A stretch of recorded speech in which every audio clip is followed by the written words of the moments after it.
Horas Balige Academy. Kita berjumpa kembali di tayangan video yang mengulik ya jaksa-jaksa dengan kekayaan fantastis. Salah satunya adalah Jaksa Sandi Handika.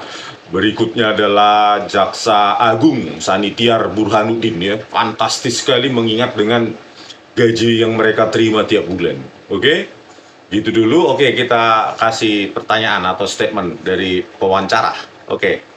Ini saya baca dari Tribun News ya tahun lalu 2023 dengan judul Kekayaan Jaksa Sandi Handika melonjak drastis usai tangani kasus kopi sianida kasus Jessica Wongso. Wow, fantastis. Jadi setelah menangani kasus Jessica Wongso, kekayaannya naik drastis ya. Wow. Nah, penyelenggara LHKPN kepada KPK pada Desember 22, Sandi Handika memiliki total kekayaan sebesar 7,6 miliar. 7,6 miliar.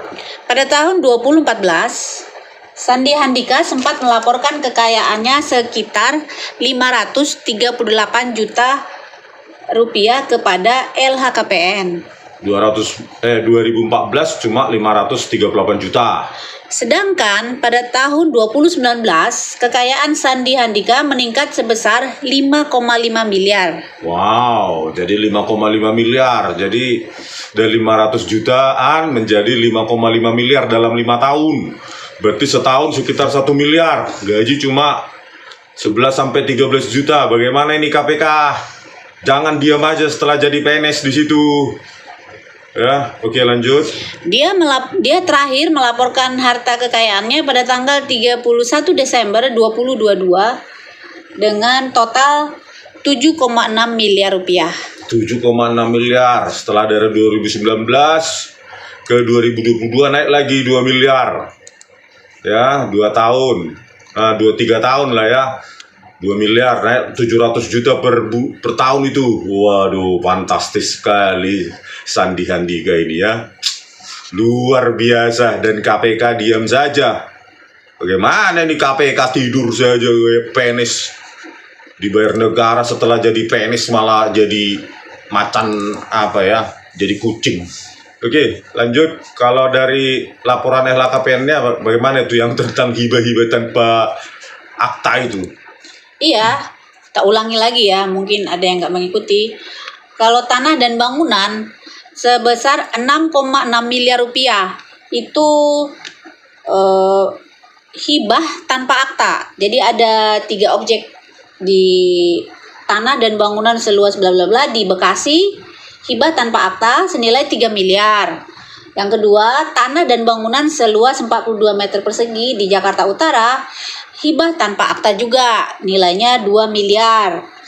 Yang ketiga, tanah dan bangunan seluas 150 meter persegi di Jakarta Barat, hibah tanpa akta, nilainya 1,6 miliar. Jadi totalnya yang hibah tanpa akta ini, tanah dan bangunan, 6,6 miliar rupiah. Hibah tanpa akta 6,6 miliar tanpa akta ya. Artinya hibah dengan di bawah tangan, entah dari mana itu, siapa yang menghibahkan ya, atau dia jualan cilok, cireng atau apa ya kan, atau ikut jaksa idol atau apa itu ya kan. Aduh, apa hibah dari mertua ya kan, pokoknya nggak jelas. Hibah tanpa akta itu saya search, saya google, ya hibah di bawah tangan. Ada juga nih barang bergerak ya, alat transportasi hibah tanpa akta, mobil Mercedes-Benz sedan tahun 2016 senilai 450 juta rupiah. Ya kan, hibah lagi Mercedes-Benz tahun 2016 450 juta. Jadi kalau sudah dilapor, ini yang baru dilaporkan ini ya. Tentu banyak lagi yang belum dilaporkan, dan KPK untuk apa ini nggak ditindaklanjuti? Kok kebetulan sekali ya 2016? Ya, menangani kasus Jessica 2016. Kekayaannya 2014 cuma 538 juta. Ya, atau 500-an juta lah taruh. Terus 2019 melompat dia 5 miliaran. Jadi 5,5 miliar. Kan setelah menangani kasus Jessica, ini kan ya harus ditelisik ini gitu loh. Siapa yang menghibahkan? Apakah Darmawan Salihin atau yang lain? atau siapa gitu loh KPK. Telusuri bagaimana pembelian tadi itu, hibah-hibah yang katanya tanpa akta itu yang 6,6 miliar tanah dan bangunan. Jangan-jangan dibeli cash, bukan hibah. Ya, ini kan perlu diperiksa. Kok tidur aja kalian di situ? Bagaimana kita menegakkan hukum kalau sapunya kotor? Membersihkan dengan sapu kotor. Ya, oke. Selanjutnya kita bahas Jaksa Agung Sanitiar Burhanuddin. Ya, saya baca-baca hartanya totalnya 11,8 miliar. Waduh. Ya. Sandi Handi kata di 7,6 miliar, ya. Pak bosnya 11,8 miliar. Luar biasa para jaksa ini ya. Gajinya cuma segitu, bisa menumpuk harta miliaran. Mungkin mereka nggak pernah makan atau makan garam aja mungkin ya, gulamo tiap hari gitu. Ya, itu pun nggak mungkin. Ya, kalau di total misalnya 15 juta sebulan, setahun cuma 200 juta. Kapan ngumpulnya itu 6 miliar? Belum lagi nih. Ya, sanitiar, ya 11,8 miliar katanya gajinya, anggap aja 30 sampai 50 juta. Nggak makan rupanya. Kan itu kan perlu ditelisik oleh KPK itu. Aduh, bagaimana membersihkan hukum kalau sapunya kotor, ya kan? Oke, lanjut. Nah, ini dari Remol ya, RM Mall ya. Itu KPK bakal tindak lanjuti laporan IAW Indonesian Audit Watch soal dugaan fraud Jaksa Agung. Fraud berarti penipuan ya. Ya, dugaan penipuan Jaksa Agung Sanitiar Burhanuddin. Sudah dilaporkan ke KPK, janjinya katanya mau ditindaklanjuti. Ya, kita lihat aja lah. Terus? Nah, berdasarkan laporan harta kekayaan penyelenggara negara LHKPN periode 2023, kata Iskandar Sitorus sebagai ketua IAW itu mengatakan Sanitiar Burhanuddin memiliki total harta kekayaan 11,8 miliar. 11,8 miliar. Ya, terus? Nah, kejanggalan terlihat antara lain tentang alat transportasi dan mesin yang dilaporkan Burhanuddin dalam LHKPN hanya Toyota Celica minibus tahun 2002 seharga 44,2 juta rupiah. Jadi transportasi dia cuma 44,2 juta. Ya, Toyota bla bla bla ya kan, minibus. Terus? Nah, di sini ada Pak Iskandar Sitorus mempertanyakan ya, bagaimana dengan kepemilikan motor gede, moge, jam tangan mewah, dan mobil Mercy yang kerap digunakan terlapor? Ini beberapa aset yang tidak ada dalam laporan LHKPN. Kan sederhana saja, kalaulah kepemilikan barang-barang itu sah secara hukum, mengapa tidak dimasukkan ke dalam laporan? Jadi kalau itu pendapatannya sah secara hukum, kenapa tidak dicantumkan dalam LHKPN? Ada motor gede, terus jam mewah, ya, terus apa lagi yang lain-lain? Itu lagi yang pernah kita bahas. Mobil Mercedes-Benz, kenapa nggak dilaporkan Jaksa Agung? Iya, balik lagi yang pernah kita bahas itu masalah riwayat pendidikan. Tetap juga dilaporkan oleh Pak Iskandar Sitorus. Itu masalah S1-nya yang 3 kali, S2-nya, dan juga yang S3-nya. S1, S2, S3, terus KTP juga 3 tahun ya? Iya, 3 tahun kelahiran. KTP 3, terus apa itu? Tahunnya tahun berapa aja tuh? 17 Juli 59, 17 Juli 60, 17 Juli 60, terus ada lagi 54 apa ya? Waduh, ampun dah, ampun. Terus detailnya dari hartanya itu apa saja yang 11,8 miliar itu? 11 itu ini ada ini ya.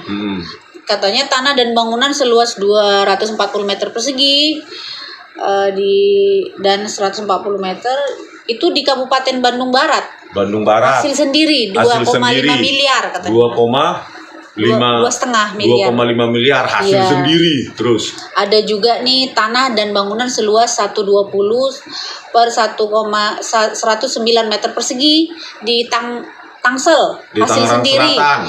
Itu 2,8 miliar. 2,8 miliar. Nah, hasil sendiri. Itu ada lagi tanah dan bangunan total tadi kan 5,3 M ya. Tanah dan bangunan 5,3 miliar. Tadi hasil sendiri bukan hibah ya. iya. Bayangkan hasil sendiri, mungkin jualan cilok atau cireng. Dia anggap tadi aja. di Bandung Barat sama Tangsel ya. Terus Terus ada lagi itu masalah alat transportasi dan mesin. Itu tadi mobilnya yang Toyota minibus itu 2002 itu dihargai 44,2. Harta bergerak lainnya ada 350 juta tapi nggak disebut ya. Nah, ini yang menarik ini. Kas dan setara kas nilainya 6,1 miliar. kas dan setara kas 6,1 miliar, total jadi 11,8 miliar. Nah, Luar biasa. Memang gajinya Jaksa Agung ini berapa ya? Paling maksimum 50 juta. Kok bisa uang segitu banyak? Bangunan, tanah bangunan 5,3 miliar. Uang setara kas 6, sekian miliar. Total harta 11,8 miliar. KTP 3 tahun lahir. S1-nya 3 kali. S2-nya 2 kali. S3-nya 2 kali. Itu apa benar itu? tapi kayaknya terlalu kecil ya. Sandi Handika aja tadi 7,6 Anak buahnya sudah 7,6 ya. dalam tempo yang singkat lah ya. Oh, dalam waktu yang sesingkat-singkatnya, dalam tempo yang sesingkat-singkatnya 7,6 miliar dengan 6,6 miliar hibah di bawah tangan, hibah tanpa akta, bahasa resminya, bahasa umum. Tapi kalau kita orang awam itu diberi di bawah tangan gitu ya, ngaku-ngakunya ya. Inilah ya orang hukum tapi di bawah tangan begitu ya. Luar biasa jaksa. Itu nggak enaknya di persidangan itu saksi ahli tuh kayak kau harus jujur, kau harus ini, seolah kau harus semua baik. sah, harus Iya. legal, harus ini, si Sandi Handika itu ya kan, padahal dia hibah di bawah tangan. Mana itu sah secara hukum itu? Telisik, telusuri, investigasi KPK. Kalian sudah PNS kok malah nggak ada kinerja sekarang ini? Aduh, kayak mana ya kalian ini, bah? Sudah PNS ditaruh Pak Jokowi malah jadi tidur-tiduran, jadi kayak kucing meong ya, yang suka tidur-tidur di kasur empuk kalian, gue lihat. Aduh. Inilah kita apa kan ya? Kita katanya kita balik lagi ke janji tegas Prabowo Subianto ini, Pak. Bayangkan ya, ada orang yang gajinya 13 juta seperti Sandi Handika yang di jaksa, tapi yang dilaporkan saja 7,6 miliar. Masuk akal tidak? Ya, terus ada seorang jaksa agung ya, KTP-nya 3 tahun lahir, S1 3 kali, S2 3 universitas, S2 2 universitas, S3 universitas. Ini kan nggak masuk akal, 5 berarti 7 kali dia kuliah. Terus KTP 3 tahun lahir. Terus gajinya berapa lah itu? Paling 50 juta, anggap aja lah jaksa agung itu ya. Kok bisa punya uang cash atau setara cash 6, sekian miliar. Terus bangunan gedung dan bangunan ya, tanah dan bangunan 5, sekian miliar. Total harta 11,8 miliar. Itu kan masuk akal nggak itu, Pak Prabowo? Apakah mereka pengusaha? Kan gitu kan. Itu perlu ditelisik lah, bersihkan dulu, Pak. Para orang-orang yang bekerja di bidang hukum ini kalau mau menegakkan hukum yang tegas. Jangan cuma curi singkong di sana, menebang pohon jati di sana, di tegas sekali hukum itu, mencuri sendal tegas sekali. Aduh, udah berantakan kali nih Pak hukum di Indonesia ini Pak. Kalau tidak dibersihkan, mulai dari ini penegak hukum yang kotor-kotor, ya nggak bakal hukum itu tegas. Oke, sekian dulu lah ya. Kita sebarluaskan ini ya supaya sampai ke Presiden Prabowo ya, kalau benar-benar tegas ya. Terus lanjut. Udah, itu aja lah ya. Sampai di video kami selanjutnya. Dari kami Bali Academy di tepian Danau Toba yang indah. Horas.